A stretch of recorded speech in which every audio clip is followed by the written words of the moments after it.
आज वटपौर्णिमा. सकाळपासूनच पूजा, तयारी आणि बाळासाठी पौष्टिक आहार यामध्ये दिवस कसा गेला कळलंच नाही. चला तर आजच्या दिवशी बाळासाठी काय केलं यावर एक नजर टाकूया. ओवीसाठी तांदूळ आणि मुगाची डाळीचं सॅरेलॅक बनवणार आहे. मूग डाळ व तांदूळ दोन्ही बाळाच्या पचनास हलकी असतात.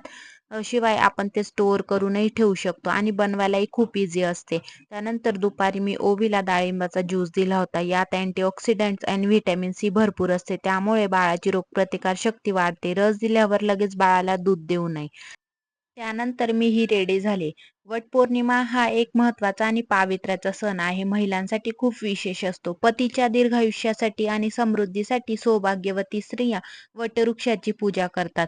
वटपौर्णिमा मागे एक पौराणिक कथा आहे. सती सावित्रीने आपल्या पतीचा मृत्यू देव यमराजांकडून परत मागून त्याचे प्राण वाचवले. म्हणून तिच्या निष्ठेमुळे वटपौर्णिमा केली जाते. वडाचं झाड दीर्घायुष्याचं प्रतीक मानलं जातं.